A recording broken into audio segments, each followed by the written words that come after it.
The Galactic Council chamber shimmered with the glow of holographic constellations, its domed ceiling a spectacle of light that mirrored the universe they governed. Delegates from dozens of advanced species filled the room, their distinct forms, tentacled, scaled, feathered, gathered around an ornate circular platform. This was the epicenter of interstellar authority, a place where decisions affecting countless worlds were made. Yet today, their focus rested on a single planet, Earth. "This is absurd," an amphibious delegate croaked, his voice dripping with disdain. "We are the Galactic Council. The humans dare issue us warnings as if they are our equals?" A wave of agreement swept through the chamber. Murmurs of laughter, some guttural, others high-pitched, rippled among the representatives.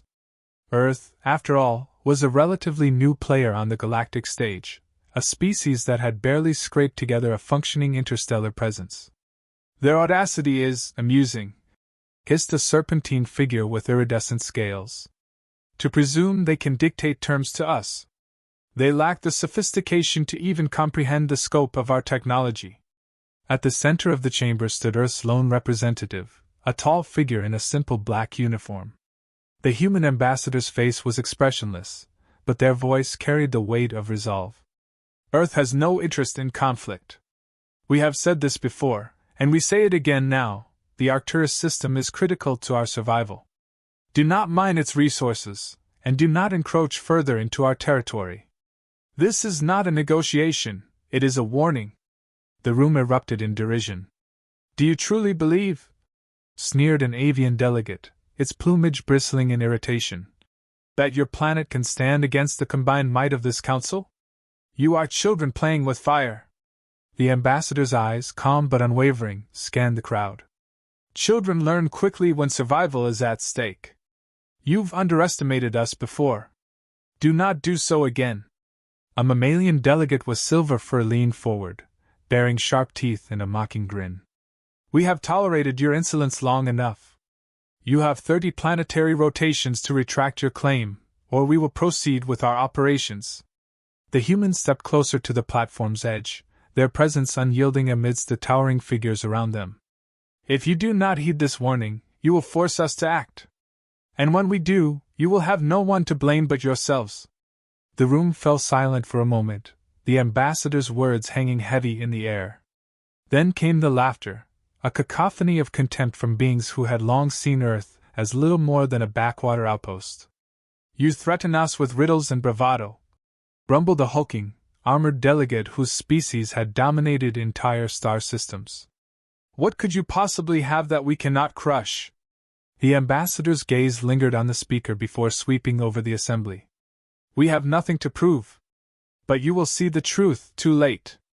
With that, they turned and strode out of the chamber, their footsteps echoing in the stunned silence that followed. As the council resumed its deliberations, the laughter returned, though quieter this time. Some of the younger delegates exchanged uneasy glances. A slender, luminescent figure whispered to their neighbor, "What if they're hiding something?" Their tone, it wasn't bluster. "Nonsense," their companion replied, waving a translucent appendage dismissively. "Humans are always dramatic. They think bravado compensates for their weakness." When the vote was called, the decision was unanimous. The council would proceed with its mining operations, ignoring Earth's warning. Their fleets, the pride of the galaxy, were already en route. To them, this was merely another nuisance to be handled with overwhelming force. Far from the chamber, the human ambassador stepped into a small, unassuming craft. As the hatch closed behind them, they activated a secure communicator. "They didn't listen," they said, their voice flat but tinged with grim certainty. A calm reply came through the static. "Understood. Initiate Phase 1 of the protocol. Let them come." In a subterranean command center buried beneath miles of reinforced rock, a vast array of screens illuminated the room with data streams and tactical overlays. Engineers, scientists, and military officers moved with precision, their expressions a blend of focus and grim determination. Every movement of the Galactic Council's fleet was tracked in real time, each ship's trajectory plotted against Earth's defenses. A senior technician adjusted a display, revealing the sheer scale of the approaching armada. Rows of alien warships, each bristling with weapons and shields, glided through the void, confident and unchallenged. "They'll reach the outer perimeter in 72 hours," she announced. The room fell quiet as a commander stepped forward. His voice was steady, but there was an edge of anger that hadn't dulled with time.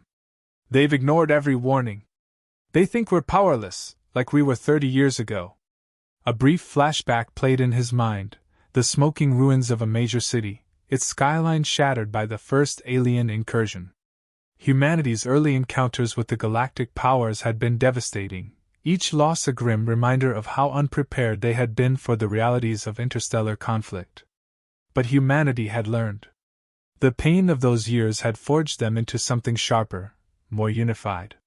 The focus shifted to the heart of the room, a massive display showcasing a lattice of glowing nodes encased in intricate machinery.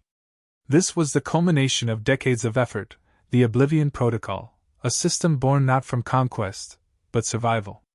Combining the cutting edge of quantum physics, artificial intelligence, and materials science, it was a weapon that defied traditional understanding. A young scientist stood beside the display, addressing a group of high-ranking officials. "The protocol doesn't destroy in the conventional sense," she explained. "It erases. Every atom of a target is unraveled at the quantum level, and the chain reaction ensures no countermeasures can function. It's instantaneous, untraceable, and, as far as we know, unstoppable." "How did we even reach this point?" someone muttered. The scientist glanced at her superior, who nodded for her to continue. "Necessity," she said plainly. "After the Eltherian bombardment, we realized conventional innovation wouldn't save us. The Council's technology was centuries ahead. So we stopped trying to catch up in their terms. We took risks, things no other species dared to explore." There was a weight to her words, a reminder of the sacrifices made. Unethical experiments, catastrophic failures, and lives lost had paved the way for this singular breakthrough. Earth hadn't chosen this path lightly, but desperation had made them ruthless. The room turned tense as an alert sounded. On the central display, the fleet's vanguard had entered the Arcturus system. Military advisors gathered around the table, debating fiercely. "The fleet's positioning is perfect," one argued. "If we deploy now, we'll eliminate the entire armada in one strike." Another voice countered. "And what happens after? We reveal our hand, and every faction in the galaxy will see us as a threat. The Council will regroup, or worse, retaliate with something we haven't accounted for." The debate grew heated, with voices rising over one another. Amid the chaos, the commander slammed a hand on the table. "Enough! The protocol is a last resort. We will not become what we're fighting against." A quiet fell over the room. The words hung heavily, a stark reminder of the values they were fighting to preserve. Power alone wasn't what defined humanity. It was the restraint to wield it wisely. On the main screen, the alien fleet advanced, oblivious to the danger awaiting them. Their arrogance was their greatest weakness. They assumed no world as young as Earth could challenge their might. But humanity wasn't like the others. They didn't seek to expand their territory or dominate weaker species. They had been forced to become something new, a species that thrived on defiance, innovation, and the will to survive. As the clock ticked down, a final decision loomed. The commander turned to the technician at the control panel. "Monitor their movements closely. If they cross the line, activate the protocol." No hesitation. The technician nodded, her fingers hovering over the controls. Nearby, the scientist who had explained the system earlier whispered to a colleague, "They have no idea what they're walking into." In the silence that followed, there was no triumph, no sense of victory. Only a grim determination that had become humanity's hallmark. The galaxy might have underestimated Earth, but humanity wasn't eager to prove them wrong, unless they had no choice. The galactic fleet cut through the void, a gleaming wall of death. Thousands of warships, each a masterpiece of engineering, advanced in perfect formation. Their hulls shimmered with energy shields, and weapon arrays bristled, ready to reduce anything in their path to ashes. Confidence radiated from every commander aboard those vessels. After all, they were the enforcers of the Galactic Council's will, and their might had crushed rebellions and subdued entire species. Reports from their intelligence networks confirmed what they wanted to hear. Earth was silent. No defensive fleet met their advance, no signals emanated from the planet's surface. To the fleet commanders, this silence was nothing more than an admission of defeat, the final gasp of a species too primitive to resist. On the flagship bridge, a Scyther admiral lounged in their command chair, tentacles draped lazily across glowing control panels. Earth's bravado was entertaining while it lasted, they said, their voice dripping with smug amusement. Pity they didn't understand who they were dealing with. Other officers chuckled, their species' diverse vocalizations blending into a single tone of mockery. For them, this was routine, another demonstration of dominance to ensure compliance. But their laughter was short-lived. Without warning, the fleet's sensors began to fail. A wave of distortion swept through their systems, scrambling communications and rendering targeting arrays useless. Officers barked orders, technicians scrambled to diagnose the anomaly, but nothing made sense. Then it began. The first ship, a massive dreadnought at the fleet's center, simply vanished.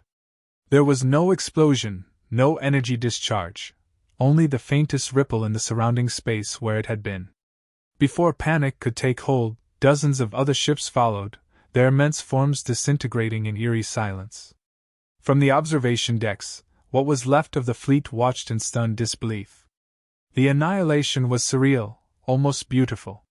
Ships dissolved into streams of particles, their forms unraveling as though reality itself rejected their presence. The once proud armada was being erased, not destroyed. Commands devolved into chaos. "Activate shields! Fire at anything that moves!" screamed an insected captain, their exoskeleton rattling with fear. But the fleet's advanced weapons systems were useless against an enemy they couldn't see. Beams of plasma and kinetic projectiles fired wildly into the void, hitting nothing. The Scyther admiral's composure shattered. "What is this? A weapon? A trap?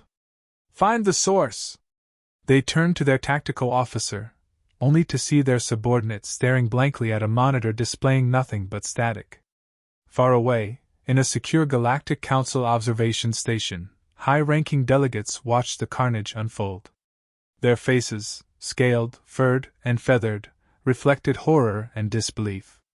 The finest fleet ever assembled, the pinnacle of their technological dominance, was being unmade in mere moments. "What is this?" one delegate gasped, gripping the edge of their seat. "How are they doing this?" No one had answers. The obliteration of the fleet defied every known law of physics, every assumption the Council had held about Earth's capabilities.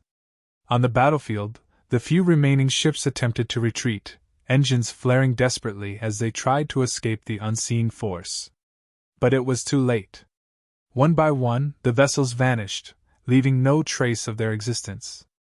By the time the distortion wave passed, the once mighty armada was reduced to silence. Then came the transmission. It wasn't elaborate or theatrical. It didn't need to be. A single voice, calm and deliberate, broadcast across every surviving Council channel. "Earth warned you. This is the consequence of your arrogance. Leave, and you will be spared." The surviving Council members sat frozen, their minds struggling to comprehend what they had just witnessed. This was not war. It was not resistance. It was something beyond their understanding, something they could not counter. On the observation deck of a lone surviving vessel, a young officer whispered to themselves, "This is what we unleashed." They didn't know whether the words were an accusation or a prayer. The retreat order was given. There was no discussion, no attempt to save face. The remaining ships turned and fled, leaving Earth's borders far behind.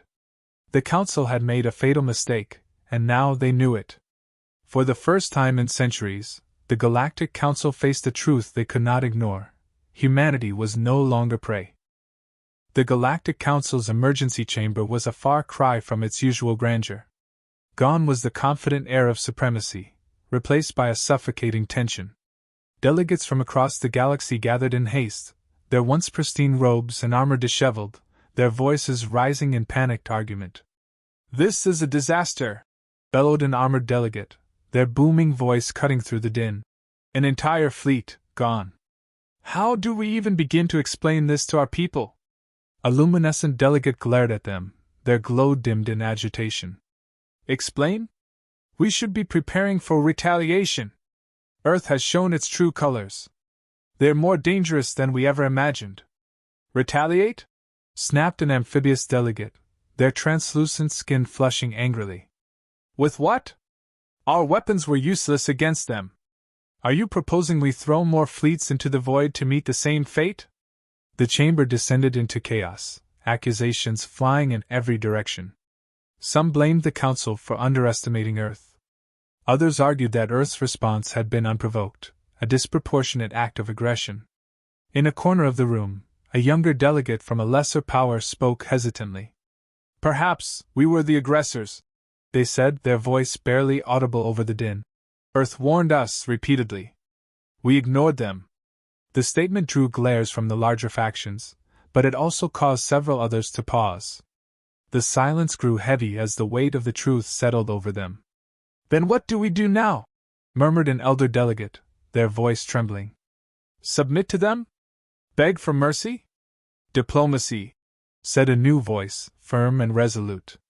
It came from a figure who had remained silent until now, their bearing calm despite the turmoil. "We've acted like conquerors for too long. Perhaps it's time we approach Earth not as rulers, but as equals." The room fell into a strained silence. For a council built on dominance, the notion of equality was unthinkable. Yet, the undeniable fact remained: they could no longer afford to treat Earth as a lesser power. On Earth, the mood was somber despite the undeniable victory. Celebrations were muted, and the weight of the Oblivion Protocol's power hung heavily over those who had wielded it. In the same command center where humanity had watched the fleet's destruction, monitors now displayed messages of relief, gratitude, and unease from across the planet. A leader stood at a podium, addressing a global audience. Their face was calm but serious, their voice measured. "Today, we defended ourselves against an existential threat. But let us be clear, this is not a day of triumph. It is a day of reflection." The room listened in silence as the leader continued. "The power we have unleashed is unlike anything the galaxy has ever seen. It is not a weapon for conquest, nor is it a tool for domination. It is a shield, a desperate creation born of necessity. We do not wield it lightly, and we hope we never have to wield it again." The speech turned to themes of unity, a reminder of how humanity had reached this point. "We achieved this not through fear, but through cooperation. In our darkest hours, when the galaxy sought to tear us apart, we came together. Scientists, engineers, soldiers, citizens, every one of you played a role. This is humanity's true strength, not destruction, but resilience." Across the planet, people watched the broadcast with solemn pride. The ruins of cities destroyed in earlier alien incursions were still visible in many places, stark reminders of the trials that had forged them. But now, those ruins stood as symbols of what they had overcome. In a quiet corner of the command center, two engineers spoke in hushed tones. "Do you think they'll come back?" one asked, glancing at the data feed showing the Council's retreat. The others shook their heads slowly. "Not anytime soon. They've seen what we can do. But if they do come back, I think it'll be different. They'll think twice before treating us like prey." Far from Earth, factions within the Galactic Council continued to debate their next move. Some still clung to the idea of retaliation, convinced that Earth's defiance had to be punished. But others began to see a different path, a chance to reform their own fractured politics and learn from the species they had once dismissed. In the days that followed, tentative messages were sent to Earth, not of threats, but of cautious diplomacy. The Council's arrogance had been shattered, replaced by a grudging respect for a world they had underestimated.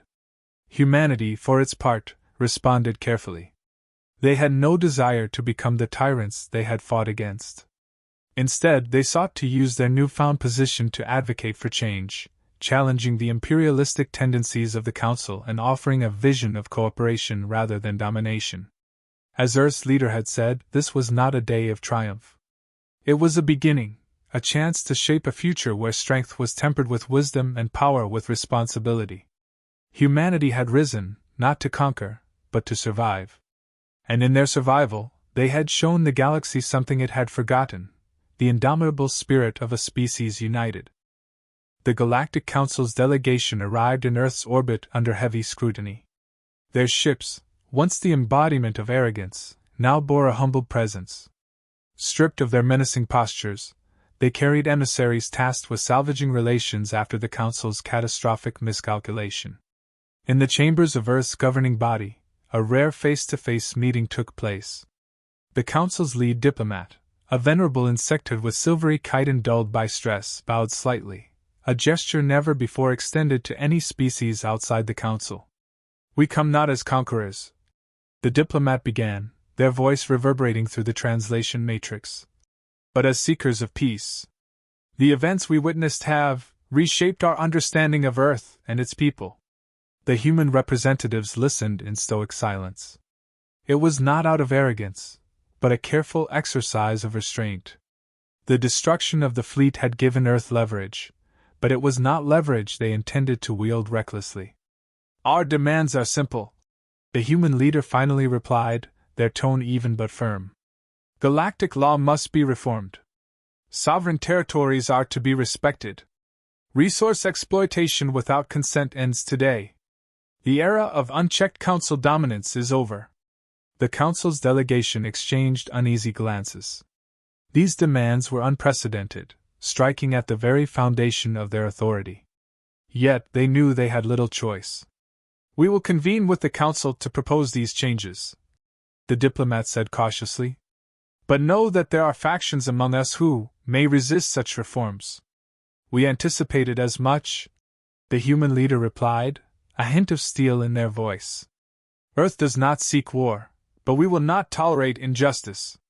Let this be your first lesson about humanity. We do not bow, but we are willing to stand beside those who act with honor." The meeting ended with tentative agreements, but the undercurrents of tension remained. Even as the Council's delegation departed, Earth's leaders knew that diplomacy alone would not guarantee the galaxy's compliance. Humanity's vision for the future, however, was bold and clear. In a broadcast to both Earth and the wider galactic community, a young human scientist stood before a projection of Earth's achievements. "We were forged in fire," they began, their voice steady. "Not by choice, but by necessity. In facing threats beyond our world, we found unity, innovation, and strength. But our goal has never been conquest or domination." The projection shifted, showing images of devastated ecosystems on alien worlds, resources stripped bare by exploitative practices. "This galaxy has suffered under the weight of unchecked greed and arrogance. We propose a different path. A path of cooperation, where technological advancement is shared, and prosperity is achieved not at the expense of others, but in harmony with them." The message resonated across the stars, particularly among smaller, marginalized species who had suffered under the Council's rule. For them, Earth's rise was a beacon of hope, a chance to challenge the status quo. But not everyone welcomed this new order. In shadowed corners of the galaxy, powerful factions whispered of revenge. Military leaders, their pride wounded by Earth's defiance, began plotting ways to reclaim their dominance. They would not act openly, not yet, but the seeds of future conflict were sown. Meanwhile, humanity prepared for the next phase of its journey.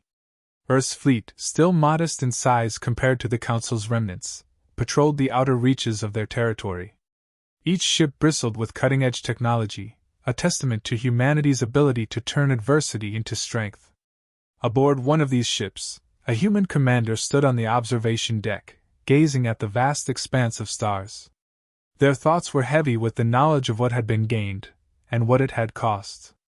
"We didn't ask for this role," they murmured, their words carrying both pride and melancholy. "But we've earned our place among the stars. Not through conquest, but through resilience. Not through fear, but through the will to survive." They turned to the crew behind them, their resolve hardening. "The galaxy will test us again. There will be those who can't accept what we've become.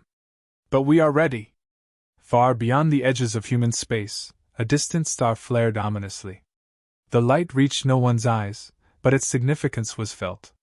It was a quiet reminder that the galaxy, for all its newfound possibilities, remained a place of danger and intrigue. Humanity's rise had disrupted the balance of power, creating both opportunity and uncertainty. Yet, in the face of it all, Earth stood firm, unbroken, unyielding, and prepared for whatever challenges lay ahead.